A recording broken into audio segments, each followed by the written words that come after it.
আমরা যখন নাগরকোটে পৌঁছেছিলাম তখন সকাল ৬টা বাজে। প্রচণ্ড ঠান্ডা, তাপমাত্রা ১ ডিগ্রি সেলসিয়াস। রাস্তার দুই পাশে দুইটা চায়ের দোকান। দোকানিরা দোকানের পাশে আগুন জ্বালিয়ে চায়ের দাওয়াতের আয়োজন করেছে। এক অভিনব আপ্যায়ন, অর্থাৎ চা খান আর আগুনে শরীর গরম করুন। আমরাও শরীর এবং মন দুটি চাঙ্গা করলাম। তারপর চলে গেলাম সানরাইজ ভিউ পয়েন্টে। পূর্ব গগনে তাকিয়ে দেখলাম সূর্য উঠার প্রস্তুতি নিচ্ছে, অর্থাৎ পূর্ব গগন লাল আভা। এক অন্যরকম সৌন্দর্য, এক অন্যরকম অনুভূতি। সকালে সূর্যের আলো যখন তুষারে ঢাকা হিমালয়ের পর্বত শৃঙ্গে পড়ে, তখন মনে হয় যেন হিমালয় পাহাড় সোনার মতো ঝলঝল করছে। যদিও সূর্য এখনো উঠে নাই, কিন্তু কারো হাত কিন্তু থেমেনি। হাত ব্যস্ত হয়ে পড়ল দৃশ্য ধারণ করাতে। আমাদের চোখের সামনে হিমালয়ের বিশাল এরিয়া, কোনো কোনো জায়গায় রূপালী রং আর কোনো কোনো জায়গায় সোনালী রং।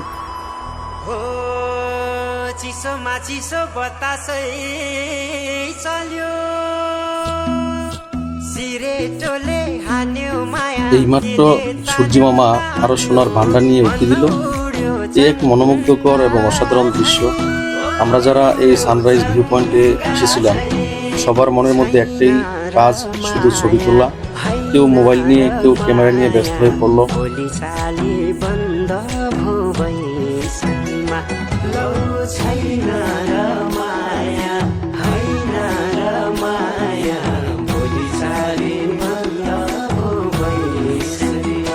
আমরা রাত 4টা বাজে ঘুম থেকে উঠে হালকা কিছু নাস্তা খেয়ে বেরিয়ে গেলাম হোটেলের নিচে।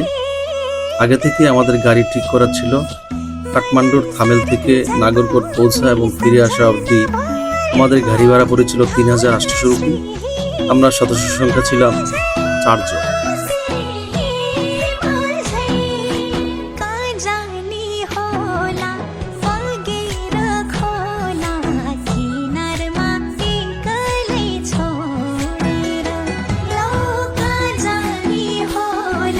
নাগরকোট কাঠমান্ডু উপত্যকার কাছে একটি বিখ্যাত দর্শনীয় স্থান। এই স্থানটি রাজধানী কাঠমান্ডু থেকে ৩২ কিলোমিটার উত্তর পূর্বে এবং ত্রিভুবন আন্তর্জাতিক বিমানবন্দর থেকে ২৮ কিলোমিটার দূরে আর ভক্তপুর শহর থেকে ২০ কিলোমিটার পূর্বে অবস্থিত। থামেল থেকে নাগরকোট যেতে সময় লাগে প্রায় 1 ঘন্টার মতো। এটি সমুদ্রপৃষ্ঠ থেকে প্রায় ৭,০০০ ফুট অর্থাৎ ২,১৭৫ মিটার উচ্চতায় অবস্থিত। এই দর্শনীয় স্থানটি ভক্তপুর জেলার সবচেয়ে মনোরম স্থানগুলির মধ্যে একটি। এটি এভারেস্ট পর্বতসহ হিমালয়ের সূর্যোদয়ের দৃশ্যের সৌন্দর্যের জন্য বিখ্যাত। এর পাশাপাশি পূর্ব নেপালের হিমালয় পর্বতের অন্যান্য চূড়াগুলিরও দেখা মিলে। নাগরকোট থেকে কাঠমান্ডু উপত্যকার অপরূপ মনোরম দৃশ্য দেখা যায়।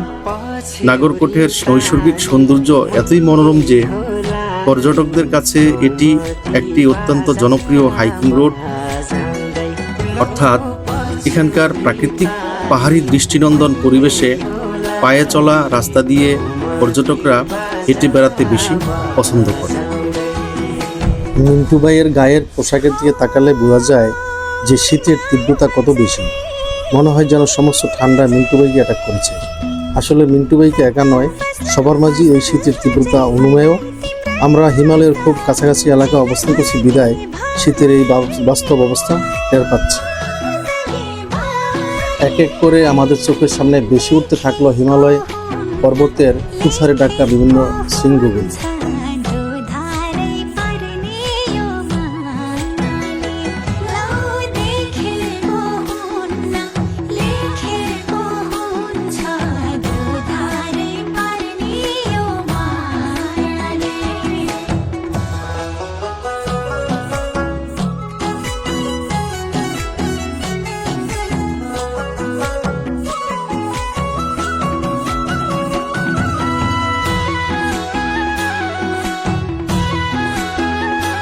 এই মুহূর্তে সূর্য অনেকটা উপরে উঠে গেছে। আমাদের এখান থেকে বিদায় নিতে হবে অন্য গন্তব্যে যাওয়ার জন্য, কিন্তু বিদায় নিতে মন চাচ্ছে না।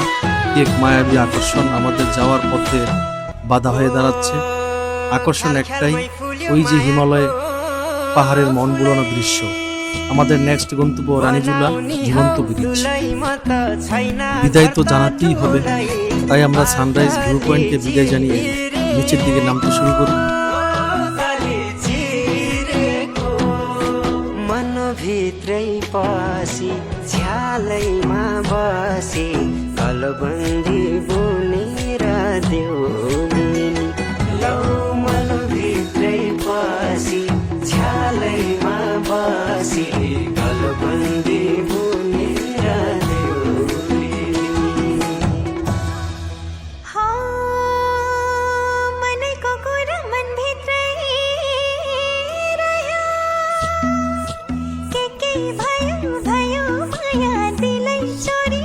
আমরা এখন আঁকাবাঁকা পাহাড়ি পথ ধরে রানীজুলা ঝুলন্ত ব্রিজের দিকে এগিয়ে চললাম। যেতে যেতে আমাদের চোখে পড়ল নাগরকোটের পরিবেশ বান্ধব বাড়িঘরের দিকে। চলন্ত পথে দেখতে পেলাম বাচ্চাদের স্কুলে যাওয়ার জন্য স্কুল বাস দাঁড়িয়ে আছে। সব কিছুই যেন নিয়মের মধ্যে চলছে, কোনো অনিয়ম আমাদের চোখে পড়ল না। আমরা যে কদিন নেপালে অবস্থান করলাম, নেপালে অবস্থানরত অবস্থায় নেপালের কোথাও কোনো দুর্ঘটনা, হত্যা, খুন খারাপি, লুটপাট, চাঁদাবাজি, রাজনৈতিক হানাহানি, নেতায় নেতায় মারামারি, কর্মী সমর্থকদের মারামারি, এক কথায় কোনো খারাপ সংবাদ পেলাম না। হিমালয় পাহাড় যেন সমস্ত নেপাল দেশটার উপরে হিমালয়ের ঠান্ডা জাল বিছিয়ে রেখেছে।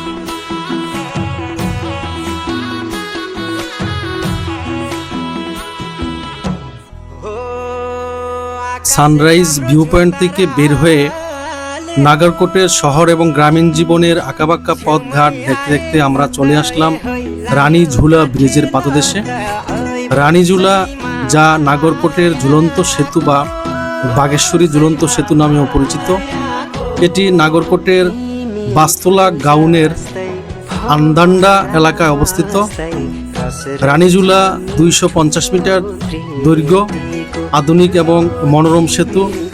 এটি আশেপাশের পাইন বন এবং হিমালয়ের পাদদেশের মনোরম দৃশ্য উপস্থাপন করে, যা এটিকে ফটোগ্রাফি এবং হাইকিংয়ের জন্য একটি জনপ্রিয় স্থান করে তোলে, যা প্রায়শই নাগরকোট সূর্যোদয়ের ভ্রমণের অন্তর্ভুক্ত।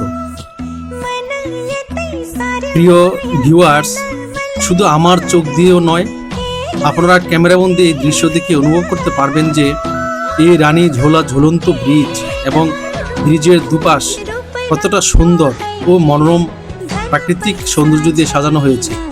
প্রকৃতি যেন তার নিজের সৌন্দর্য ফুটিয়ে তুলেছে অপার মহিমায়। আমি ব্রিজের উপর দিয়ে হাঁটা শুরু করলাম ব্রিজের ওই পার যাওয়ার জন্য, আর মুগ্ধ হতে থাকলাম প্রকৃতির অপার সৌন্দর্য দেখে আর ক্যামেরাবন্দি করি। ধীরে ধীরে পুরো এলাকা ঘন মেঘে ছেয়ে যাচ্ছে, আমরা যেন মেঘের রাজ্যে পৌঁছে গেলাম।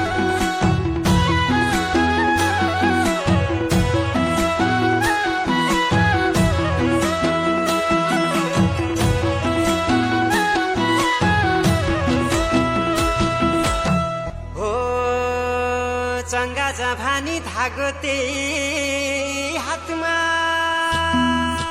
नभए नि साथमा म त चिनो हेर्छु रातमा छ झल्को मेटिना ओ झल्को मेटिना पर्खेर बसे लौ म त फसे गहिरो यो मायाको तालैमा लौ पर्खेर बसे लौ म त फसे गहिरो यो मायाको तालैमा हुन्न पो भन्छन् भर्कती माया छोडी जान्छन् आफ्नै छाया हुन्न दया। আমরা ব্রিজ থেকে ঝর্ণার শব্দ শুনতে পাচ্ছি। ব্রিজ থেকে প্রায় 30 মিনিটের হাঁটা দূরত্বে টুডি জলপ্রপাত অবস্থিত। অনেক পর্যটক নাগরকোটের সূর্যোদয় দেখে ফেরার পথে এটি ভ্রমণ করেন, আমরাও তাই করলাম। আশা আছে ব্রিজ দেখা শেষ করে টুবি জলপ্রপাত দেখতে যাব। फिर से न जौलानी चाटन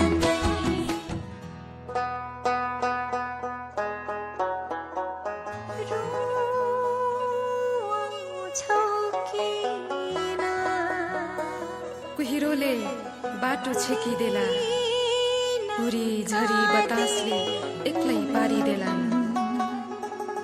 घाटीहरू होलान्, उकाली ओह्रालीहरू होलान्, हिउँै हिउँले पुरिएका होलान्। तिमी हिँड्ने बाटोहरू कसरी जाउला? पिर त पर्खिनेलाई पो हुँदो रहेछ नि। ए प्रकृति, ए देवी देवता, बचाइ राखिदेऊ है मेरो हजुरलाई।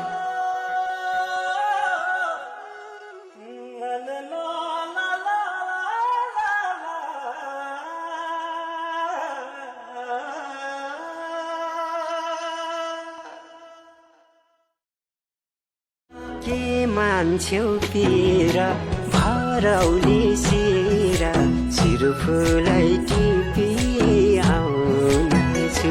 लौ के मान्छौ पिर भरौली सिर चिरफुलै टिपी आउनेछु। আমরা এখন ঝুলন্ত ব্রিজের শেষ প্রান্তে এসে পৌঁছেছি। पुरा उन्नति पुरा এই হলো শেষ প্রান্ত। खिले एक्लियो चको लौ मायाको कुरा उन्नति पुरा पर्खिने एक्लियो चको মিন্টু ভাই ঠিকাদার মানুষ, উনি গবেষণা শুরু করে দিল কিভাবে ব্রিজ তৈরি করা হয়েছে। আমরাও আমাদের দেশের পার্বত্য জেলাগুলিতে পর্যটকদেরকে আকর্ষণ করার জন্য এরকম ব্রিজ তৈরি করে সরকারি আর্থিক খাতকে শক্তিশালী করতে পারি। ব্রিজের শেষ প্রান্তে নীরব নিস্তব্ধ এবং জনমানব শূন্য এলাকা। ঝুলন্ত ব্রিজে আমরাই প্রথম পর্যটক। ব্রিজে ঢুকতে টিকিট কেটে ঢুকতে হয়। আমরা আজ এত সকালে এসেছি যে টিকিট কাউন্টারে টিকিট কাটার লোক নেই, তাই আমরা ফ্রি পুরো এলাকা ঘুরে ঘুরে দেখার সুযোগ পেলাম। কিছুক্ষণ টাইম পাস করে আবার যাত্রা শুরু করলাম। আসার মুহূর্তে তেমন মেঘ ছিল না, কিন্তু এই মুহূর্তে ঝুলন্ত ব্রিজ এবং এর আশপাশ এলাকা সম্পূর্ণরূপে ঘন মেঘে আচ্ছাদিত হয়ে গেল। আমি অনেকটা ভয় পেয়ে গেলাম কিনা কি হয়, খুব ভয় নিয়ে সামনের দিকে এগিয়ে যেতে থাকলাম। ঘন মেঘের কারণে কিছুই দেখা যাচ্ছিল না। মেঘের কারণে পুরো এলাকা অন্ধকারাচ্ছন্ন হওয়ায় টুডি জলপ্রপাতে যাওয়ার আশা ছেড়ে দিলাম। চিন্তা করলাম হয়তো ঝর্ণার কাছেও এরকম মেঘ কিছুই দেখা যাবে না, কিন্তু আমাদের অপর দুজন সঙ্গী তারা ঝর্ণার কাছে গেলেন এবং এসে ঝর্ণার অপরূপ সৌন্দর্যের বর্ণনা করলেন। তখন মনে মনে খুব আফসোস হলো। তাদের ক্যামেরায় ধারণ করা ছবি দেখলাম, কিছুটা ভ্রমণ পিপাসা মিটালাম। জলপ্রপাতে আসা এবং যাওয়ার সময় লাগে প্রায় 1 ঘন্টার মতো। খাড়া নিচের দিকে হেঁটে হেঁটে নামতে হয় এবং উঠার সময় অনেক কষ্ট করে উপরের দিকে উঠতে হয়। আমরা এবার যাত্রা শুরু করলাম কাঠমান্ডুর দিকে।